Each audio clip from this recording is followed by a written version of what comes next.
أما بعد أعوذ بالله من الشيطان الرجيم بسم الله الرحمن الرحيم الذي خلق الموت والحياة ليبلوكم أيكم أحسن عملا قال النبي صلى الله عليه وسلم إن الله لا ينظر إلى صوركم ولكن ينظر إلى قلوبكم وأعمالكم أو كما قال عليه السلام সম্মানীয় আজকে এই মাদ্রাসার মুখ্য পরিচালক বাংলার প্রখ্যাত প্রবীণ আলেমে দ্বীন হাজার হাজার আলেমের ওস্তাদ আমারও পিতৃতুল্য অভিভাবক জনাব মোহতারাম হুজুর কিবলা, আমন্ত্রিত উলামায়ে কেরাম, মাদ্রাসার ওস্তাদ হুজুরগণ, মাদ্রাসার ছাত্র ভাইয়েরা সহ এই মজলিসে উপস্থিত এবং মাইকের আওয়াজে দিন দরদি নবী প্রেমিক আল্লাহওয়ালা বাপু ভাইরা, পর্দার আড়ালে অবস্থিতা স্নেহময়ী মমতাময়ী মা ও বোনেরা, আল্লাহ দরবারে শুকরিয়া আদায় করছি যে আল্লাহ পাক রব্বুল আলামিন ভবানীপুর মাদ্রাসার ঐতিহাসিক ইসালে সাহাবের প্রথম দিনের এশার নামাজ বাদ এই সুন্দর মুহূর্তে বক্তা শ্রোতা হিসাবে আল্লাহ আমাদের এই মজলিসে কবুল করেছেন, তার জন্য সকলে খুশি হয়ে বলি আলহামদুলিল্লাহ। তারই পরে বিশ্বনবী সাল্লাল্লাহু আলাইহি ওয়াসাল্লামের দরবারে সকলে জানাই প্রাণ ভরা ভক্তি ভরা দরুদ ও সালাম, মুহাব্বতের সাথে বলি সাল্লাল্লাহু আলাইহি ওয়াসাল্লাম। প্যারা হাজিরিন, সন্ধ্যার পর থেকে হুজুর কিবলার জিকিরের মজলিস পরিচালনা, তারপরে এশার নামাজ, এশার নামাজের পরেই আমার অত্যন্ত মুহাব্বতের আঞ্জুমানে ওয়াইজিনের উদীয়মান তরুণ বক্তা, আমার একেবারে ছায়া সঙ্গী জনাব ভাই মৌলানা আব্দুল মাতিন সাহেব, তিনিও কিছু আলোচনা করেছেন। আমি অল্প সময়ের জন্য কিছু কথা আলোচনা করতে আপনাদের সম্মুখে উপস্থিত হয়েছি। আমি কথা বলবো অল্প সময়, তবে আপনাদের মনোযোগ দিয়ে কথাগুলো শোনার জন্য আমার প্রথমেই দাবি, মহান আল্লাহ পাক রব্বুল আলামিন আমি সহ সব ওলামাদের মুখ থেকে আমাদের উপকারে আসে আল্লাহ এমন কথা যেন বলিয়ে নেন, বলুন আমিন। আমরা সবাই জানি আমরা কোনো লক্ষ্য বা কোনো উদ্দেশ্য ঠিক না করে আমরা একটা কদম ওঠাই না বা কোনো কাজে আমরা এগিয়ে যাই না। যেমন এমনটা হয় না যে গাড়িতে তেল আসে, যখন চালাতে থাকি দেখি কত সময় গাড়ি চালানো যায়। এইভাবে আমরা এই উদ্দেশ্য নিয়ে গাড়ি স্টার্ট দেই না, তার আগে লক্ষ্য ঠিক করি যাব কোন জায়গায়। ক্ষেত আসে, জায়গা আসে বলে যে কোনো একটা দানা ছড়িয়ে দিলাম, যে কোনো একটা চারা বেরোলেই হবে।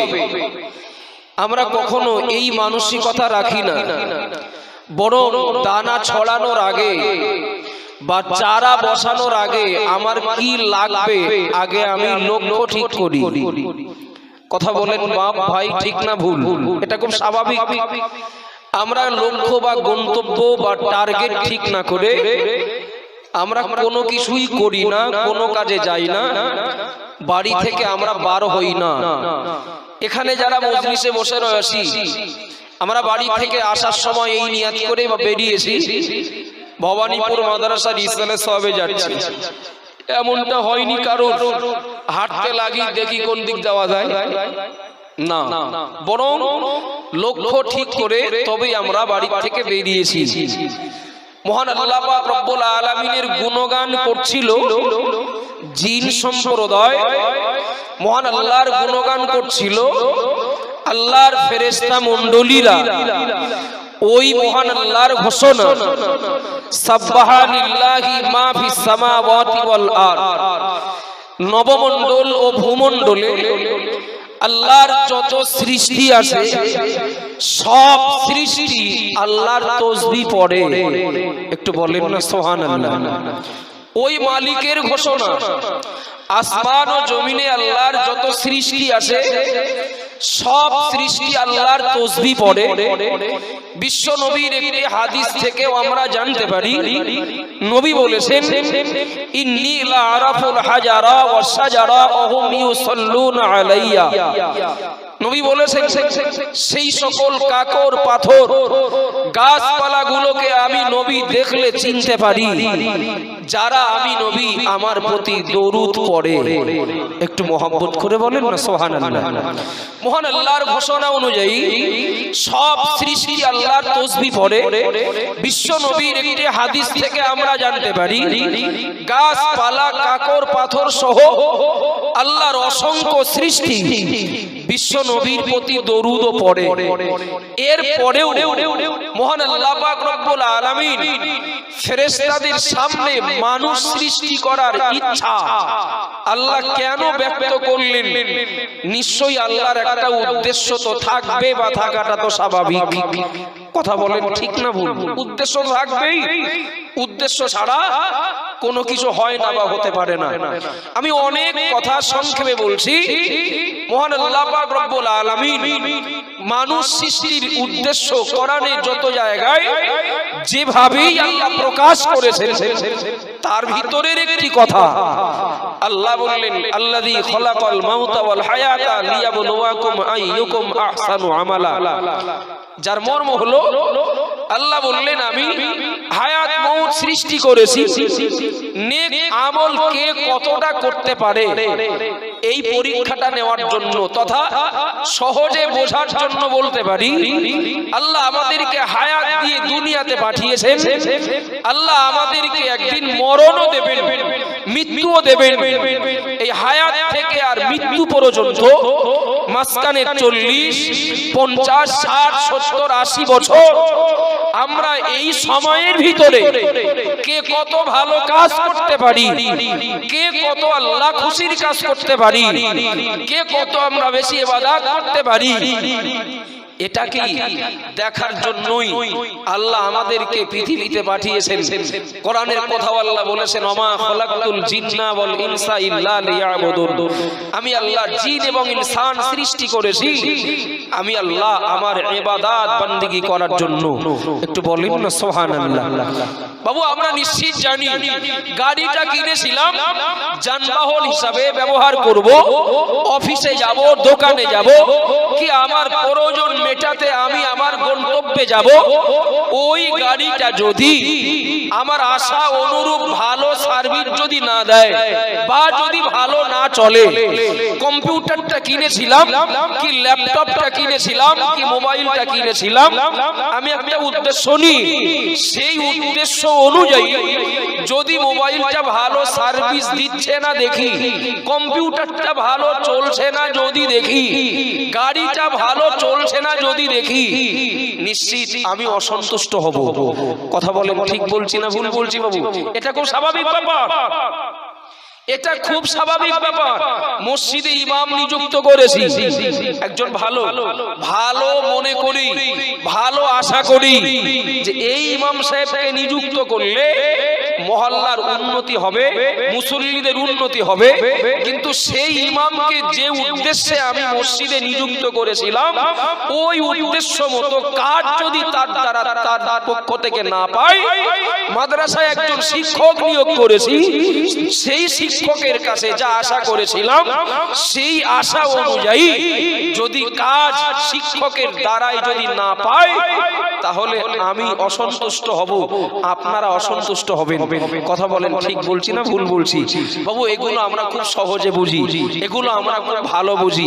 মহান আল্লাহ পাক রব্বুল আলামিন বললেন হায়াত আর মউত সৃষ্টি করেছি, হায়াত মউত সৃষ্টি করা তথা তোমাদের পৃথিবীতে পাঠিয়েছি, আবার একদিন তোমাদের পৃথিবী থেকে তুলে নেব, ডেকে নেব। এই পাঠানোর উদ্দেশ্য যেটা, সেটা হলো কে কত বেশি নেক আমল করতে পারো, কে কত বেশি সওয়াবের কাজ করতে পারো, আল্লাহ ও নবী আনুগত্য করতে পারো, এটাকে দেখার জন্য। এবারে দয়া করে বলবেন আল্লাহ আমাদেরকে যে উদ্দেশ্যে পৃথিবীতে পাঠিয়েছেন, যে আশা আল্লাহ আমাদের কাছে করেছেন, আমরা কি পারি মহান আল্লাহর আশা অনুরূপ কাজ করে দিতে? একটু কথা বলেন না বাবু, পারি না, পারি না। আবাজান ভাইরা মনিকি দিন, মা বোনেরা মনিকি দিন, ভুল বুঝবেন না, বেয়াদবি নেবেন না। এই পৃথিবীর মাটিতে কেউ বা চাষবাস করি, কেউ চাকরি করি, কেউ বা ব্যবসা করি, কেউ ওকালতি করি, কেউ ইঞ্জিনিয়ার হিসাবে দায়িত্ব পালন করি, আবার কেউ বা পাইলট হিসাবে কাজ করি।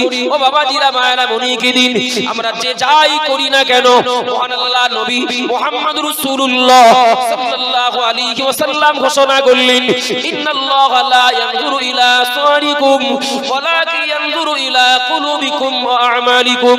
ও আমার উম্মত উম্মতিরা মনে রাখো, আমি মুহাম্মদ রাসূলুল্লাহ বলছি, মহান আল্লাহ পাক রব্বুল আলামিন বান্দা বান্দির আল্লাহর চেহারা দেখেন না, আল্লাহ বান্দা বান্দির অর্থ সম্পদ দেখেন না, আল্লাহ বান্দা বান্দির দুনিয়ার কোনো কিছু আল্লাহ দেখেন না, ওয়ালাকিন ইয়ানজুরু ইলা কুলুবিকুম ওয়া আমালিকুম। নবী আমার বললেন মহান আল্লাহ পাক রব্বুল আলামিন বান্দা ও বান্দির অন্তর এবং তাদের আমলটাই আল্লাহ দেখেন। ও বাবাজিরা মায়েরা মনিকি দিন, ভুল বুঝবেন না, বেয়াদবি নেবেন না। মহান আল্লাহ যে উদ্দেশ্যে দুনিয়াতে আমাদেরকে প্রেরণ করেছেন, ওই উদ্দেশ্য অনুযায়ী আমরা কে কতটা কাজ করতে পারছি আর কে কতটা করতে পারছি না, এটাই মহান আল্লাহ পাক রব্বুল আলামিন দেখেন। ও বাবাজিরা মায়েরা খেয়াল করুন, নিশ্চিত আপনি যদি আপনার বিচার করেন, আমি যদি আমার বিচার করি, নিশ্চিত আমার বিবেক আপনাকে বলে দেবে, আমার বিবেক আমাকে বলে দেবে মহান আল্লাহ পাক রব্বুল আলামিন যদি চুল চেরা বিচার আমাদের করেন, যদি আমার বিচার করেন, যদি আপনাকে আল্লাহ যদি চুল চেরা বিচার করেন, গ্যারান্টি দেওয়ার ক্ষমতা কারণ নেই। যা আল্লাহর হুকুমের গোলামি করি, সেই গোলামিতে, সেই আমল ইবাদত বান্দিগিতে আল্লাহর কাছে নাজাত পাওয়ার হকদার হব। আমাদের কারোর বিবেক বলবে আমার বিশ্বাস হয় না, বরং যদি আমরা নিরপেক্ষভাবে নিজের বিবেকটাকে যদি জিজ্ঞাসা করি, জীবনের শুরু থেকে আর এই পর্যন্ত জীবনটা যেভাবে চালিয়েছি, আমার বিবেক বলে দেবে আল্লাহর হুকুমের আনুগত্যের তুলনায় নাফরমানি বেশি করেছি, আল্লাহ সন্তুষ্টির কাজের তুলনায় আল্লাহ রেগে যাবেন, আল্লাহ অসন্তুষ্ট হবেন, এমন কাজ আমরা বেশি করেছি। ও বাবাজিরা ভাইরা, আপনাদের কাছে এবার মতামত চাচ্ছি, একটু দয়া করে বলুন আমার ধারণাটা ভুল নাকি? একটু কথা বলেন। আল্লাহ যা আশা করেছিলেন আমাদের কাছে, আমরা করি তার বেশিরভাগ উল্টো, তথা আমাদের কর্মের রেজাল্ট আল্লাহ দেখলে বা বিচার করলে আল্লাহর কাছে আমরা এক একজন সব বড় বড় আসামি বলে গণ্য হব। কথা বলেন ঠিক বলছি না ভুল বলছি? জি, ওই যারা চার দোকানে বসে বলেন না যে ও নামাজ কালাম করি না তাই কি মন ঠিক আছে, ওরা সারা জীবন বলবে, ওরা সারা জীবন বলবে। দুটো শ্রেণীর মানুষ পৃথিবীতে ছিলেন, আজও আছেন আর কিয়ামত পর্যন্ত থাকবেন। একটা শ্রেণীর মানুষ যারা প্রচুর আমল ইবাদত করেও নিজেদেরকে মনে করেন আমার মতো পাপী আর পৃথিবীতে নেই, আমি কিচ্ছু করতে পারিনি।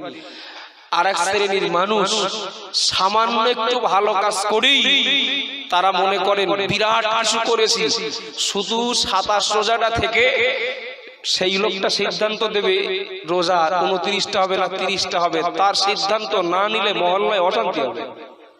তার গরম, তার পাথেও, তার পুঁজি শুধু 27 রোজা, দুটো ঈদের নামাজ পড়ে সেই লোকটাই বলে দেবে মসজিদে ইমাম সাহেব কে হবে। কথা ভুল বলছি নাকি বাবু? জি, এক শ্রেণীর মানুষদেরকে দেখি পাহাড় পরিমাণ আমল তাদের, অথচ তারা মনে করেন কিছুই করতে পারেনি। আর এক শ্রেণী মানুষদেরকে দেখি যারা সামান্য কিছু আল্লাহ ও নবীর হুকুমের গোলামি করে মনে করেন বিরাট ব্যাপার। একটা শ্রেণী মানুষদেরকে দেখি যারা পাহাড় সমপরিমাণ অপরাধ করেও নিজেদের দোষ খুঁজে পান না। আর একটা শ্রেণীর মানুষদেরকে দেখি যারা সামান্য একটা অপরাধ করে নিজেদেরকে বড় পাপী মনে করেন। কথা বলেন ঠিক বলছি না ভুল বলছি? তবে নিরপেক্ষ দৃষ্টিতে যদি আমরা আমাদের হিসাব করি, আমাদের রেজাল্ট সেদিন কি হবে? দুনিয়াটা পরীক্ষার জায়গা, আর রেজাল্ট বার হবে তো কিয়ামতের দিন। কার রেজাল্ট কি হবে দুনিয়াতে আমরা হিসাব করে নিতে পারবো, প্রত্যেকে নিজের নিজের হিসাব। কথা বলেন ভুল বললাম নাকি বাবু? আবাজান ভাইরা মনিকিদিন, মা বোনেরা মনিকিদিন, বক্তব্য আমি লম্বা করব না, অল্প সময়ের কথা একটু মনোযোগ দিয়ে শুনতে হবে। যদি আমার বিবেক আমায় বলে মহান আল্লাহ যে জন্য আমায় পৃথিবীতে পাঠিয়েছেন ওই উদ্দেশ্য মতো আমি চলতে পারি না, ওই উদ্দেশ্য মতো আমি কাজ করতে পারি না, মালিকের হুকুমের গোলামি করতে পারি না, ও বাবাজিরা ভাইরা মনিকিদিন, যদি এই বিশ্বাস থাকে, যদি আমার মন দুর্বল থাকে, তাহলে আমি এবার আপনাদেরকে বলবো আমরা তো বিশ্বাস করে নিয়েছি সবাই অমিনহা নুখরিজুকুম তারাতান উখরা। মহান আল্লাহ পাক রব্বুল আলামিন সব বান্দা বান্দীদিগকে আল্লাহ কবর থেকে একদিন ওঠাবেন।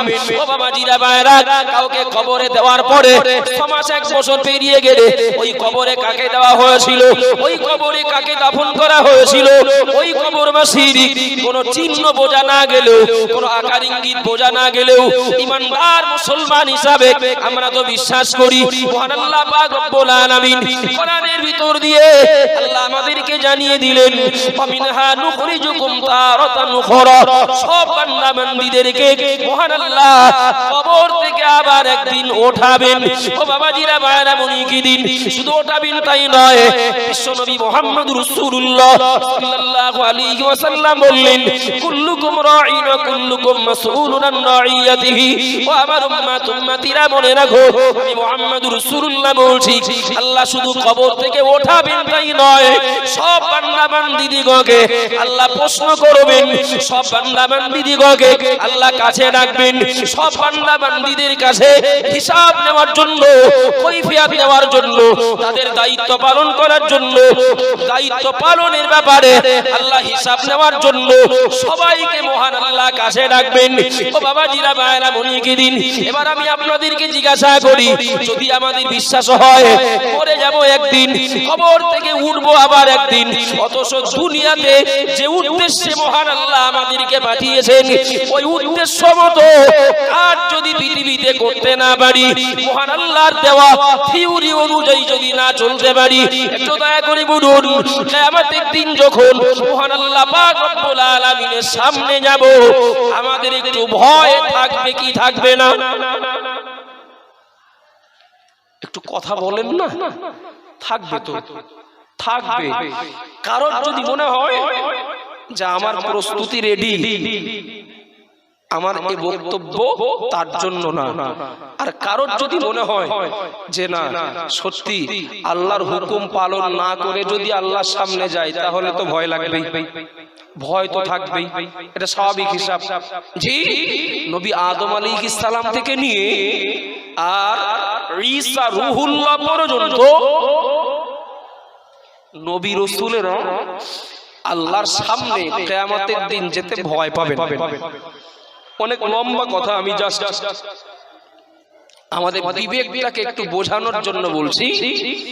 আদম নবী থেকে আর আমাদের নবীর আগ পর্যন্ত প্রত্যেক নবী রাসূল কিয়ামতের দিন আল্লাহর সামনে যেতে ভয় পাবেন, যাবেন না, মানে যেতে সাহস পাবেন না। একটাই কারণ, নিজেদেরকে আসামি মনে করবেন, নিজেদেরকে পাপী মনে করবেন। অথচ প্রত্যেক নবী রাসূলের জন্য আল্লাহ জাহান্নাম হারাম করে দিয়েছেন। একটু জোরে বলেন না সুবহানাল্লাহ, আর একটু মহব্বত করে বলেন না সুবহানাল্লাহ। আমরা আসামি হয়ে আল্লাহর কাছে একদিন উঠবো, আর নবী রাসূল যারা আল্লাহর পক্ষ থেকে মনোনীত নবী রাসূলদের জন্য জাহান্নাম হারাম, সেই নবী রাসূলেরা মহান আল্লাহর কাছে যেতে ভয় পাবেন। কিছু মানুষ তারা সুপারিশের আবেদন নিয়ে আদম নবীর কাছে যাবেন। আদম নবী বলবেন, আমি আমার নিজের চিন্তায় নিজে চিন্তিত, আমি আমার নিজের চিন্তায় নিজে চিন্তিত, নফসি নফসি ইযহাবা ইলা গায়রিহি, আমি নিজের চিন্তায় নিজে চিন্তিত, পারলে অন্য কোথাও যাও। নূহ নবীর কাছে গেলে একই কথা বলবেন, ইব্রাহিম নবীর কাছে গেলে একই কথা বলবেন, ওই মানুষগুলো মুসা নবীর কাছে গেলে একই কথা বলবেন, ওই মানুষগুলো ঈসা নবীর কাছে গেলেও একই কথা বলবেন। আল্লাহ আজকের বিরাট রাগা রেগে রয়েছেন, আল্লাহর সামনে যে আজকের যাব সেই সাহস নাই। কেন? জীবনে কোনো একটা জায়গায় পদস্খলন হয়েছে, নবী ভুল করেছেন, এ কথাটা নবীর শানে বলা বেয়াদবি। নবী রাসূলদের কোন একটা জায়গায় হয় একটা পদস্খলন হয়েছে, কিংবা নবী যেটাকে দুশ্চিন্তার কারণ মনে করছেন আদৌ আল্লাহর কাছে ওটা ভুলের ভিতরে গণ্য নয়। যেমন আদম নবী বলবেন, জান্নাতের ভিতরে আল্লাহ আমাকে যে জান্নাতের ফল ধারে যেতে নিষেধ করেছিলেন, আমি গিয়েছিলাম, ফলও খেয়েছিলাম, যদিও কান্নাকাটি করেছি, আল্লাহ মাফ করেছেন, এর পরেও ভয় হচ্ছে আজকের যেতে। আল্লাহ যদি বলেন নিষেধ করার পরেও গেলে কেন, ওই জন্য আমি যাব না, ওই জন্য আমার যাওয়ার সাহস নেই। নূহ নবী বলবেন, 950 বছর আল্লাহ আয়ু দিয়েছেন, 950 বছর ধরে আমি দ্বীনের দাওয়াত দিয়েছি, 40 মতান্তরে 80 জন মানুষ তারা ঈমানের ছায়াতলে এসেছিলেন। আল্লাহ যদি আমার বলেন, ওগো নবী নূহ, এতটা সময় আর ফল কেন সামান্য, আমি কি জবাব দেব? আমি যেতে পারবো না। ইব্রাহিম নবী বলবেন, মহান আল্লাহ পাক রব্বুল আলামিন, নবী মুসা আলাইহিস সালাম বলবেন, মহান আল্লাহ পাক রব্বুল আলামিন আমাকে যদি বলেন আমার ওই বান্দাটাকে কেন মারলে, আমি কি জবাব দেব? ইব্রাহিম নবী বলবেন, আল্লাহ যদি বলেন তিনটে কথা কেন ঘুরিয়ে বলতে গেলে, জানেন বলে আমি ব্যাখ্যা করছি না। নবী ঈসা আলাইহিস সালাম বলবেন, আল্লাহর কাছে যেতে ভয় পাচ্ছি, কারণ হচ্ছে এটাই, আল্লাহ যদি আমাকে বলেন কেন কিছু মানুষ তোমাকে আমার ছেলে বলতো, তোমার মা মরিয়মকে আমার স্ত্রী বলতো, এই কারণে আল্লাহর কাছে যেতে না খুব ভয় পাচ্ছি। বাবু, এই বক্তব্য বা এই ভয়ে ভীত যারা, তারা কারা? তারা নবী, তারা রাসূল, তারা যদি তাদের দায়িত্ব পালন করে সর্বোপরি আল্লাহর কাছে এত প্রিয় মাহবুব এবং আল্লাহর মনোনীত নবী রাসূল হওয়ার পরেও আল্লাহর কাছে যেতে যদি তারা ভয় পান, আমাদের যেতে হবে না। একজন হাত তুলবেন যে আল্লাহর কাছে আমার যেতে হবে না। কেউ বলতে পারবেন যে আমার যেতে হবে না আল্লাহর কাছে? সবাইকে যেতে হবে না, সবাইকে যেতে হবে। একটু খেয়াল করুন, যেতে হবে। আব্বা আমাকে বাজার করতে পাঠিয়েছিলেন, একটা ফর্দ দিয়েছিলেন, কিছু টাকা দিয়েছিলেন, একটা প্যাকেট দিয়েছিলেন। এখন সেই ফর্দ অনুযায়ী বাজারটা করে যদি আব্বার কাছে যায়, তাহলে ভয়টা কম লাগবে। কথা ঠিক বলছি না ভুল বলছি? ভয়টা কম লাগবে, ভয় লাগার প্রশ্নই থাকবে না। কিন্তু টাকা দিয়েছিলেন 500, টাকা দিয়েছিলেন 500, সেই টাকায় ফর্দ অনুযায়ী বাজারটা না করে আমি আমার ইচ্ছা খুশি মতো ওই 100 টাকার লটারি কাটলাম। তারপরে ওই পাশে এক জায়গায় সার্কাস খেলা হচ্ছিল, 50 টাকা টিকিট কেটে একটু সার্কাস খেলা দেখলাম। এটা করে প্যাকেট ফাঁকা, টাকাও শেষ। খালি ফর্দ আর খালি প্যাকেট নিয়ে আব্বার কাছে যেতে গেলে একটু ভয় লাগবে। কথা বলেন, ঠিক বলছি না ভুল বলছি? মহান আল্লাহ আমাদের জন্য নির্দিষ্ট একটা আয়ুর বাজেট করে দুনিয়াতে পাঠিয়েছেন, কোরআনটাকে আমাদের জন্য ফর্দ করে দিয়েছেন। বান্দা, দুনিয়াতে পাঠাচ্ছি, কে কত ভালো কাজ করতে পারো, কি আমার ইবাদত করার জন্য তোমাদেরকে পাঠাচ্ছি, তো কি করবে না করবে কোরআনটা তোমাদের জন্য ফর্দ। ওই ফর্দ অনুযায়ী তুমি তোমার নিজের জীবনটা চালিও। বিশ্বাস করুন, ফর্দ বলো ফর্দর জায়গায়, আর এই দুনিয়াতে বাজার করি বলো নিজের ইচ্ছা মতো। কথা বলেন, ঠিক বলছি না ভুল বলছি? যে মালটা নেওয়ার দরকার সেটা বাদ, যেটা নেওয়া কঠোরভাবে নিষিদ্ধ সেই মালেই প্যাকেট ভর্তি। প্লাস মাইনাস হিসাব করলে আমরা আসামি। আবার যার মায়েরা মনিকে দিন, মা বোনেরা মনিকে দিন, ভুল বুঝবেন না, বেয়াদবি নেবেন না। চার ইমামের ভিতরে এক ইমাম, ইমামে আজম আবু হানিফা রাহমাতুল্লাহ আলাইহি। ও বাবাজিরা, মায়েরা মনিকে দিন, আমি তো নবী রাসূলদের কথা বললাম। নবী রাসূলুল্লাহ আল্লাহর কাছে যেতে সাহস পাবেন না। আর আমরা যে মাযহাবের অনুসারী, যদি আরেকটু আমাদের কাছাকাছির কথা বলি, আমাদের মাযহাবের ইমাম ইমামে আজম আবু হানিফা রাহমাতুল্লাহ আলাইহি। ও বাবাজিরা, মায়েরা মনিকে দিন, ওই ইমামে আজমের জীবন আমরা জানি। আমি শুধুমাত্র প্রয়োজন মতো অংশ তুলে নিচ্ছি। বাবা, ইমামে আজম আবু হানিফা রাহমাতুল্লাহ আলাইহি কারা মানেন কারা মানেন না, তার মাযহাব অনুযায়ী কারা চলেন আর কারা চলেন না, ওটা তাদের নিজস্ব ব্যক্তিগত, নিজস্ব স্বাধীনতা, ব্যক্তিগত ব্যাপার। তবে মনে রেখে দিন, ইমামে আজম আবু হানিফা রাহমাতুল্লাহ আলাইহি তার জীবনী আলগা করলে পাওয়া যায়। ইমামে আজম একটানা 30 বছর এশার ওযুতে ফজরের, একটানা 40 বছর এশার ওযুতে ফজরের নামাজ পড়েছেন। একটু জোরে বলুন সুবহানাল্লাহ, আর একটু মোহাব্বত করে বলেন না সুবহানাল্লাহ। ইমামে আজম আবু হানিফা রাহমাতুল্লাহ আলাইহি একটানা 40 বছর এশার ওযুতে ফজরের নামাজ আদায় করলেন। ও বাবাজিরা, ভাইরা মনিকে দিন, কথাটা বলা এবং শোনা যতটা সহজ, বাস্তবটা অতটা সহজ নয়। ইমামে আজম তার নিজেরই মসলা, নিজেরই ফতোয়া, আল্লাহর কোন বান্দা যদি, আল্লাহর কোন বান্দি যদি ঘুমিয়ে পড়ে আর ঘুম থেকে উঠে যদি মনে করে আর নামাজ পড়বে, ঘুম থেকে উঠে যদি মনে করে নামাজ পড়বে, তাকে ওযু করতে হবে। এটা ইমাম আজমের মসলা। আর ওই ইমামে আজম একটানা 40 বছর এশার ওযুতে ফজরের নামাজ পড়লেন, মানে ইমামে আজম একটানা 40 বছর ওই আল্লাহর কাছে একদিন যেতে হবে, দাঁড়াতে হবে। ওই দিনটার কথা মনে করে ইমামে আজম একটানা 40 বছর রাতের বেলা ঘুমাননি। একটু জোরে বলুন সুবহানাল্লাহ, আরো জোরে বলুন সুবহানাল্লাহ। রিওয়ায়াত বর্ণনায় পাওয়া যায়, ইমামে আজম আবু হানিফা রাহমাতুল্লাহ আলাইহি বেশিরভাগ দিন এশার নামাজ আদায় করে এশার নামাজের পরে 2 রাকাত নামাজের নিয়াত করেছেন। প্রথম রাকাতে 15 পারা আর দ্বিতীয় রাকাতে 15 পারা। 2 রাকাত নামাজে এক খতম কোরআন শেষ করতে ফজরের সময় হয়ে যেত। একটু জোরে বলুন সুবহানাল্লাহ। ইমামে আজম আবু হানিফা রাহমাতুল্লাহ আলাইহি ফরজ অনুযায়ী বাজার করে মালিকের সামনে যাওয়ার প্রস্তুতি নিয়ে একটানা 40 বছর এশার ওযুতে ফজরের নামাজ পড়লেন। এখানেই তো শেষ নয় বাবা, ওই ইমামে আজমের জীবনী আলগা করলে পাওয়া যায়। ইমামে আজম একটানা 30 বছর বছরে 5টা দিন বাদ দিয়ে রোজা ছিলেন। একটু জোরে বলুন সুবহানাল্লাহ, আরো জোরে বলুন সুবহানাল্লাহ। ও বাবাজিরা, ভাইরা মনিকে দিন, একটানা 30 বছর বছরে 5 দিন বাদ দিয়ে রোজা ছিলেন। এটা বলা সহজ, শোনা সহজ, কিন্তু বাস্তবটা অতটা সহজ নয়। তবে এটা অত্যন্ত স্বাভাবিক। বছরে 5 দিন, 2 দিন আর কুরবানির ঈদের পরে 3 দিন, এই 3 দিন যদি রোজা রাখা নিষেধ না থাকতো, ইমামে আজম ও 5টা দিনও বাদ দিতেন বলে মনে হয় না। কথা ঠিক না ভুল? 5 দিন বাদ দিয়ে রোজা ছিলেন।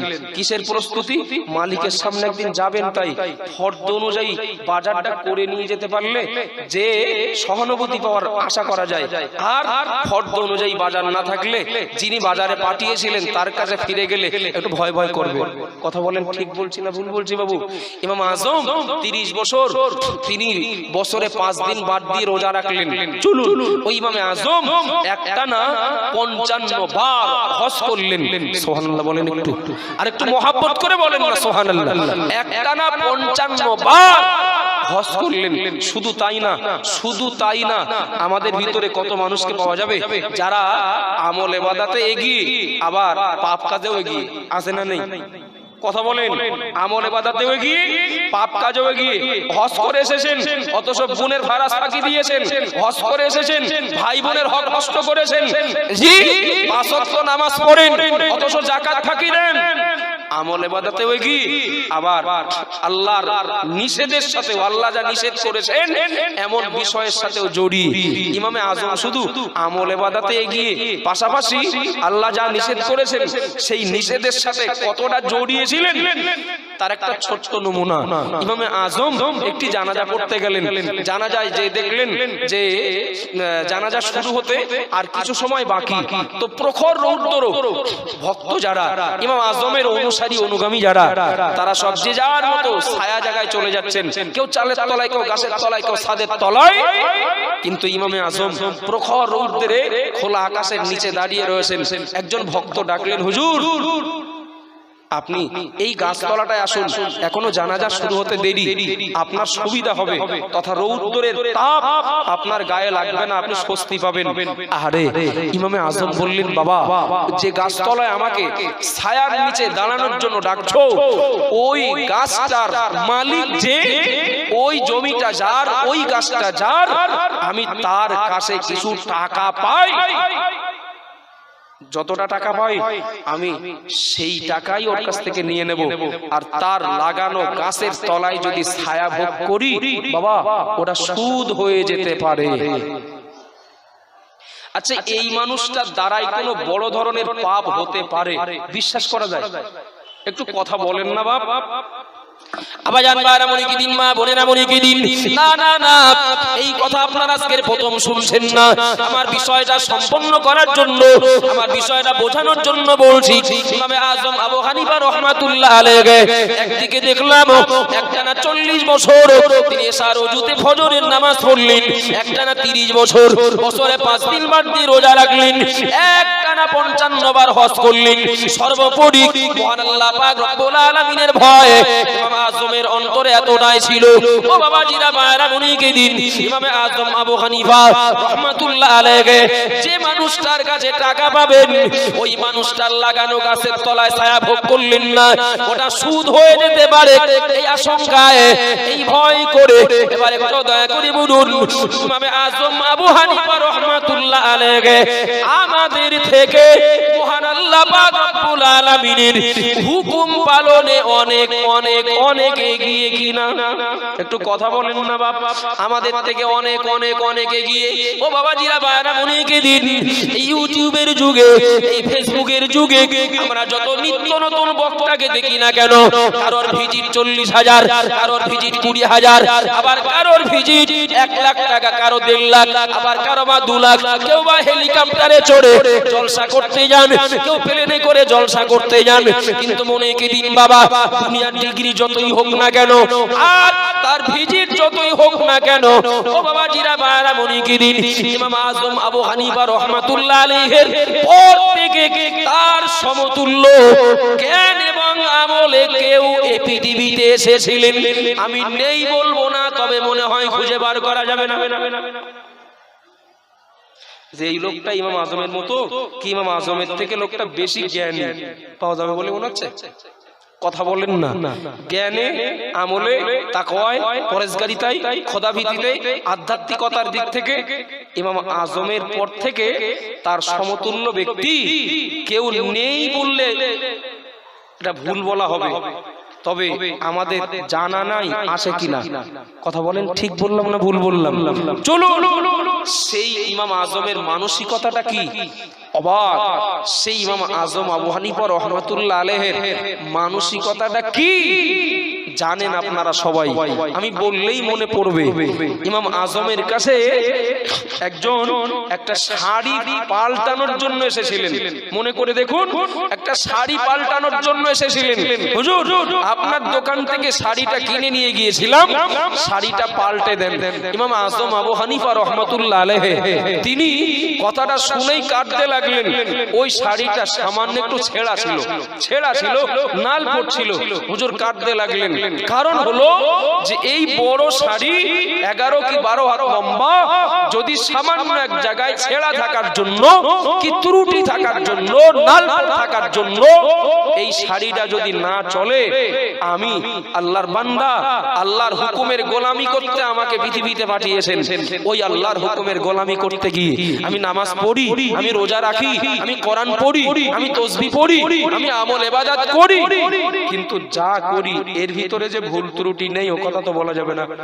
হতেও পারে আমাদের নেই, আর ইমাম আজমের আছে, কিন্তু সেগুলো ফ্রেশ কিনা, নির্ভুল কিনা, এ ব্যাপারে চিন্তা ভাবনা, এ ব্যাপারে তার গভীর চিন্তা।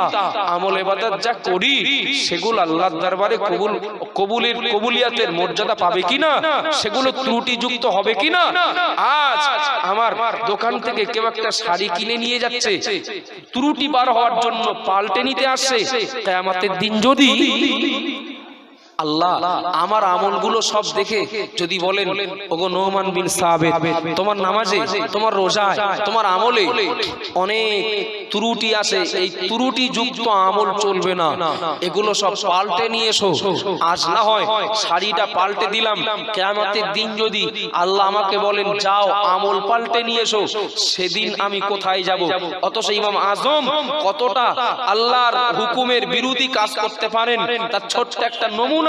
যে মানুষটার কাছে টাকা পাবেন, সেই মানুষটা লাগানো গাছতলায় ছায়া ভোগ করলেন না, এতটা সূক্ষ্মভাবে পরহেজগারিতা অবলম্বন করেছেন যিনি, সেই ইমাম আজমের ভয় কিয়ামতের দিন আল্লাহ যদি আমার আমলগুলো ফেরত দেন, তাহলে আমি পাল্টাতে কোথায় যাব? ওই কথা মনে পড়লো বলে চোখে পানি। কেউ কাপড় পাল্টাতে এসে ফেরত দিলে লস হবে, ওই জন্য চোখে পানি নয়, এ ভাবলে মাথায় কাজ করবে। আমার কথা কি আপনাদের বুঝতে অসুবিধা হচ্ছে? আবার জানবারা মনে কি দিন, মা বোনেরা মনে কি দিন, আসছে সামনে রমজান মাস। একবার খেয়াল করুন, রমজান মাস 20 পার হতেই 21, 22, 23 কিংবা খুব বেশি বেশি হলে 27 রোজা পার হলেই ঈদের জন্য প্রস্তুতি শুরু হয়ে যায়। ঠিক বলছি না ভুল বলছি? কোন ঈদগাহে 2 দিন ধরে মাইক চলে, কোন ঈদগাহে 3 দিন ধরে মাইক চলে। ও বাবা জিরা বায়না মনে কি দিন, ফারুক আযম হযরত ওমর রাদিয়াল্লাহু তাআলা আনহু, যে ওমর যে পথ দিয়ে যেতেন, যে সাহাবা ওমর যে পথ দিয়ে যেতেন, ইবলিস ভয়তে ওই পথ দিয়ে যেত না। একটু জোরে বলুন সুবহানাল্লাহ, আর জোরে বলুন সুবহানাল্লাহ। বাবা জিরা বায়না মনে কি দিন, হযরত ওমর রাদিয়াল্লাহু আনহু পবিত্র ঈদুল ফিতরের দিনে বা রোজার ঈদের দিনে সবাই গেলে ঈদগার ময়দানে ঈদের নামাজ পড়ার জন্য। কিন্তু আশ্চর্য ব্যাপার, অবাক হওয়ার ব্যাপার, সব সাহাবারা চলে গেলেন, হযরত ওমর গেলেন না। সাহাবায়ে কেরামদের ভিতরে প্রশ্ন জাগলো, আজকে আমিরুল মুমিনিন হযরত ওমর কেন ঈদগার ময়দানে নাই? ঈদের নামাজের সময় হয়ে গেছে, জামাত শুরু হওয়ার সময় হয়ে গেছে, হযরত ওমর রাদিয়াল্লাহু আনহু তিনি ঈদগার ময়দানে নাই কেন? ও বাবা জিরা ভাইরা বলি কে দিন, হযরত ওমর রাদিয়াল্লাহু আনহুকে খোঁজ নেওয়ার জন্য কয়েকজন সাহাবা গুটি গুটি পায়ে হযরত ওমরের বাড়িতে চললেন। হযরত ওমর রাদিয়াল্লাহু আনহু বাড়িতে গিয়ে দেখতে পেলেন ঘরে দরজা বন্ধ, ঘরের জানালা বন্ধ, দরজা জানালা বন্ধ করে দিয়ে হযরত ওমর রাদিয়াল্লাহু আনহু ঘরের ভিতরে বাচ্চা মানুষের ন্যায় টুকরে টুকরে কাটছেন। নবী সাহাবারা অনুমতি নিয়ে ঘরের ভিতরে প্রবেশ করলেন। ঘরের ভিতরে ঢুকে দেখতে পেলেন হযরত ওমর রাদিয়াল্লাহু আনহু কাঁদতে কাঁদতে চোখের পানিতে দাড়ি মোবারক ভিজিয়ে ফেলেছেন। সাহাবায়ে কেরামেরা বললেন, ও আমিরুল মুমিনিন হযরত ওমর, আজকের দিনটা আনন্দের দিন, আজকের দিনটা খুশির দিন। এই আনন্দের দিনে ঈদের নামাজ পড়ার জন্য সবাই চলে গেলেন ঈদগার ময়দানে, কিন্তু আপনি গেলেন না, বরং আপনি কান্নাকাটি করছেন। আজকের খুশির দিন, আনন্দের দিন, এটাকে আপনি জানেন না, আপনি কেন গেলেন না? হযরত ওমর রাদিয়াল্লাহু আনহু কাঁদতে কাঁদতে বললেন, ও নবী সাহাবায়ে কেরামেরা, আজকের দিনটা আনন্দের দিন, আজকের দিনটা খুশির দিন, তবে সবার জন্য নয়।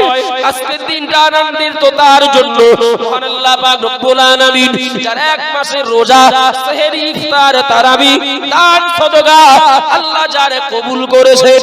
আজকের আনন্দটা তার কিসের আনন্দ? আল্লাহ যার 1 মাসের আমল ইবাদত কবুল করেননি। আজকের আনন্দ তো অবশ্যই আনন্দের দিন। রেজাল্ট বেরিয়েছে, যারা পাস করবে তারাও আনন্দ করবে, যারা ফেল করবে তারাও আনন্দ করবে। কথা বলেন না? না, আজকের আনন্দ তো তার যার 1 মাসের আমল ইবাদত কবুল হয়েছে। আমি আনন্দটা করব কোন যুক্তিতে? আমি যে এক মাস রোজা সেহেরি ইফতার তারাবি দান সদকা যা কিছু করলাম এ কবুল হয়েছে কিনা আমি তো জানি না। তো আমার আনন্দটা আসবে কোথা থেকে? কোন ওমর? যে ওমর রাদিয়াল্লাহু আনহুকে নবী বলেছেন আনা খাতামান নবিয়্যিন লা নবিয়্য বাদি, আমি শেষ নবী, আমার পরে যদি যদি যদি কেউ নবী হতেন তো সেটা ওমরই হতেন। এর অর্থ নবী হওয়ার যোগ্যতা হযরত ওমর রাদিয়াল্লাহু আনহুর ছিল। কথা বলেন ঠিক না ভুল? চলুন আসি এবার আমাদের অবস্থাটা কোন জায়গায় দেখি। এবার একটু বলুন, আমরা আল্লাহর পৃথিবীতে বসবাস করে আল্লাহর নেয়ামত ভক্ষণ করে ওই আল্লাহ কোরআন নামীয় ফরজ অনুযায়ী আমাদেরকে যে বাজার করতে বলেছিলেন, ফরজ বলো ফরজের জায়গায়, আর প্যাকেট ভর্তি করি আমাদের মন যা চাই তাই দিই। কথা বলেন ঠিক বলছি না ভুল বলছি?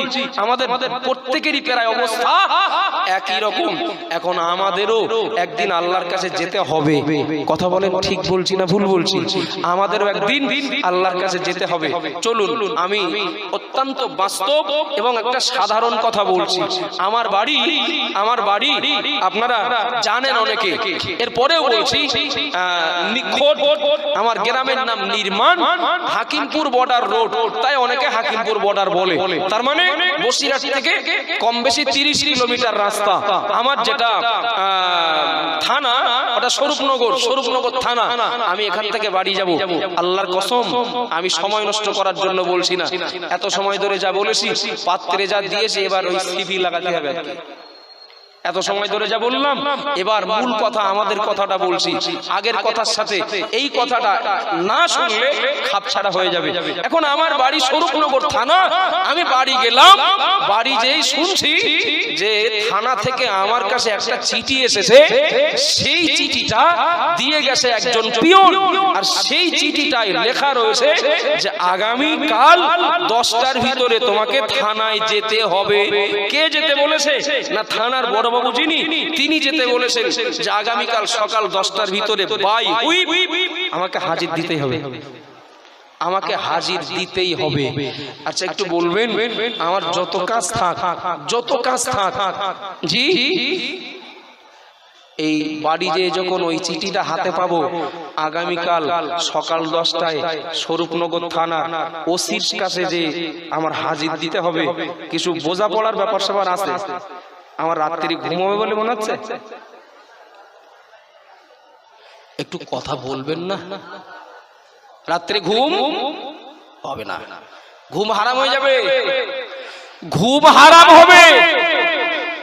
এখন ওই রাত্রে রাত 12টার সময় মেম্বার কোথায় আছে খুঁজবো, মোড়ল মাতব্বররা কোথায় খুঁজবো। যদিও রাত্রে ঘুম থেকে ডেকে তুললে রাগ একটু হবে, এর পরেও যাবো। সকালবেলা আবার কে কোথায় চলে যাবে তার ঠিক নেই, হয়তো বলবো আগে বলুনি কেন। রাত্রে যে হাতে পায়ে ধরবো মেম্বার, সে আপনার একটু ভোটটা দিতে বলেছিলেন, আমি দিতে পারিনি, ওদের চক্রান্তে পড়ে ওদের দিলাম, এই ভুল আমি আর জীবনে করব না। এখন যে সমস্যায় পড়েছি, কালকে একটু আমার সঙ্গে আপনার যেতে হবে। মোটামুটি অগ্রিম নিজের দায় উদ্ধার হওয়ার জন্য সেই 5 বছর পরে ভোট, রাত্রে প্রতিশ্রুতি দেবো যে সামনের বছর আপনি টিকিট পান আর না পান, ভোট আপনারই দেবো। তো কাল আমার সঙ্গে যেতে হবে। তো মেম্বার বললেন আচ্ছা ঠিক আছে তাই হবে। বাড়ি এসছি, বাড়ি আসার পরেও ঠিক স্বস্তি পাচ্ছি না। কেন? যে এখনকার থানার যিনি ওসি, ও মেম্বারদের কোনো গুরুত্ব দেয় না। তো মেম্বারের নিয়ে কোনো কাজ হবে কিনা, একটা কাজ করি। আমাদের জেলা পরিষদের যিনি সভাধিপতি, আমার বাড়ির পাশে বাড়ি, কি সভাপতি কি জেলা পরিষদের মেম্বার, ওই লোকটার সাথে দেখেছি থানার বড় বড় একটু সম্পর্ক আছে ভালো, ওই লোকটার কাছে একটু যাই। তো রাত্রে যে তার আবার হাতে পায়ে ধরলাম যে যা হয়ে গেছে মনে না করে, আমি একটা বিপদে পড়েছি, আমার সঙ্গে একটু আপনার যেতে হবে, আগামীকাল থানায় যেতে হবে। আচ্ছা আমি এই যে ধরনটা বলছি থানায় যাওয়ার আগের প্রস্তুতি, এটাকে আমি ভুল বলছি? বেশিরভাগ মানুষ কিন্তু আপনার কথা বলছেন, আমি কি ভুল বলছি? না ডাকলেই চলে যায় ডাইরেক্ট, না যাওয়ার আগে একটু প্রস্তুতি নেই? যাওয়ার আগে একটু প্রস্তুতি নেই না? মোড়ল মাতব্বরদের কাছে যাই না, মেম্বার একটু যেতে হবে, প্রধান সাহেব একটু যেতে হবে, কি মাস্টার সাহেব একটু যেতে হবে। কেন না? যাবো তো বড় বাবুর সামনে, সাধারণ মানুষ তো না। থানার ওসির সামনে যেতে হবে, আমি একজন সাধারণ মানুষ, থানার ওসির সামনে যাব, কি জিজ্ঞাসা করবে আর কি উত্তর দেব, কি হবে তার ঠিক নেই। ওসির সামনে যাব যখন, আমি আসামি হলেও হতে পারি ধরে নিয়ে, ধরা পড়তে পারি ধরে নিয়ে, ছাড়ানোর জন্য সাপোর্ট সঙ্গে নিয়ে যায়। কথা বলেন, ঠিক বলছি না ভুল বলছি? একটু কথা বলবেন না বাবু, ঠিক না ভুল? সাপোর্ট নিয়ে যায় কেন? মেম্বারকে নিয়ে যায় কেন? প্রধানকে নিয়ে যায় কেন? মোড়ল মাতব্বরদের নিয়ে যায় কেন? কারণ হলো, আমি যদি আসামি বলে সাব্যস্ত হই, অন্তত ছাড়ানোর লোকটা যেন থাকে, অন্তত থানা থেকে উদ্ধার করে নিয়ে আনার জন্য লোকটা যেন থাকে। এই জন্য কাউকে সঙ্গে করে নিয়ে যায়। নারায়ে তাকবীর, নারায়ে তাকবীর। আর একটু জোরে হবে না কি? বাইরে পুলিশ দাঁড়িয়ে আছে নাকি? জোরে আল্লাহু আকবার বলে তুলে নিয়ে যাবে, এটা এরকম ব্যাপার? নারায়ে তাকবীর। জনাব মোহতারাম হুজুর কিবলা জনাব আলহাজ হাফেজ মাওলানা আশিক বিল্লাহ ভাইজান বলেন জিন্দাবাদ, নারায়ে তাকবীর। শেষ করছি, আমি শেষ করছি। ওই কি বলে, থানায় যেতে গেলে প্রস্তুতি আমরা নেই না? নেই তো। যে নিজে যদি আসামি বলে ধরা খায়, অন্তত ছাড়ানোর জন্য মেম্বার সাপোর্ট করবে, ছাড়ানোর জন্য প্রধান কি মাস্টার কি যে মোড়ল মাতব্বরদেরকে নিয়ে যাচ্ছি, ওরাই আমাকে ওসির হাত থেকে রক্ষা করবে। এজন্য তো সঙ্গে নিয়ে দেওয়া হয়। কথা বলেন, ঠিক না ভুল? আল্লাহর একজন বান্দা বলবেন, পৃথিবীতে আমি আল্লাহর হুকুম যেভাবে পালন করে যাচ্ছি, আল্লাহর কাছে আমি আসামি হব না, শিওর গ্যারান্টি। কেউ যদি বলে আমি গ্যারান্টি দিচ্ছি, বুঝতে হবে ও পাগল, মাথা খারাপ, আর না হয় ঈমান আমল কিছু নেই। কথা বলেন, ঠিক না ভুল? আবাজান বারামনি কি দিন, মা বোনেরা মনে কে দিন, আমি শেষ কথা বলছি।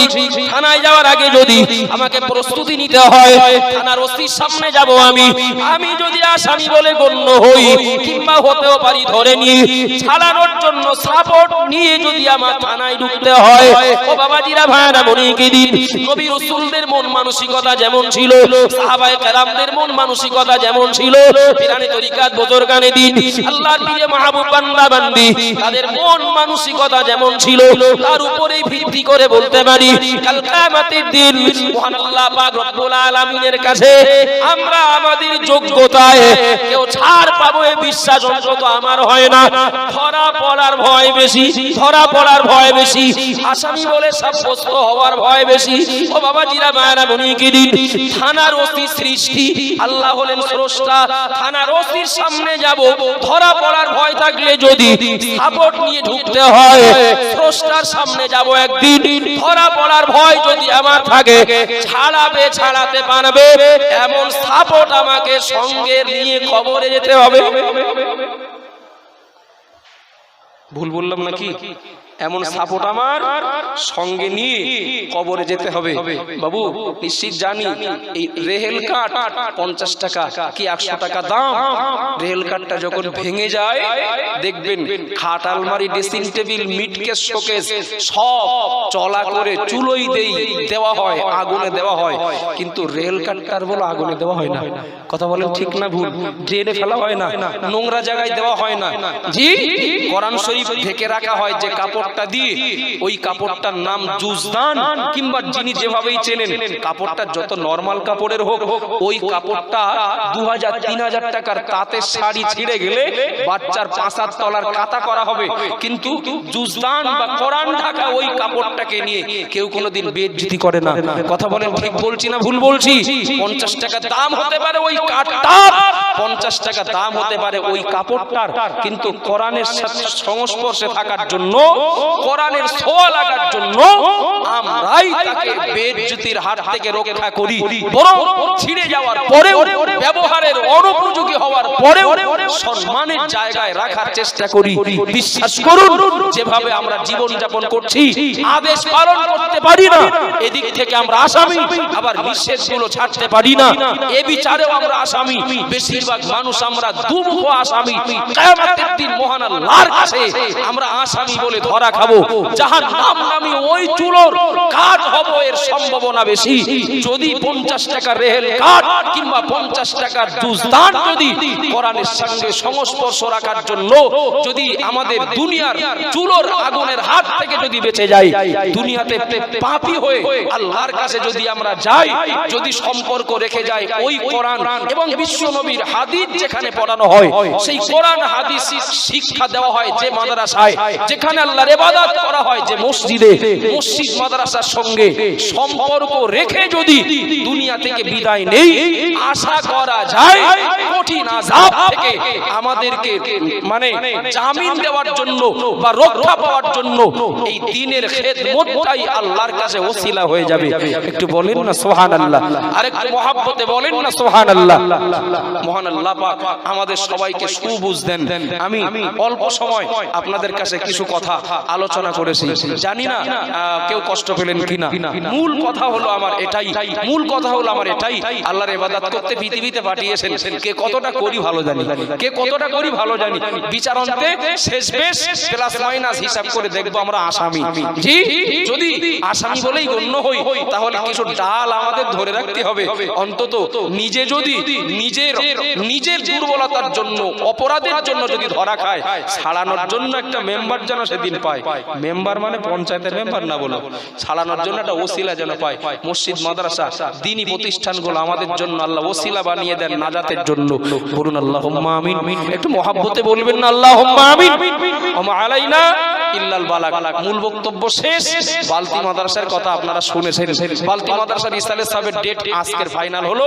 বাৎসরিক ইসালে সাহেব, কামাল ভাই সহ মিডিয়া ভাইরা যারা আছেন সবার নাম তো আমি জানি না, তবে কম বেশি সবাইকে ভালোবাসি বা ভাইরাও ভালোবাসেন।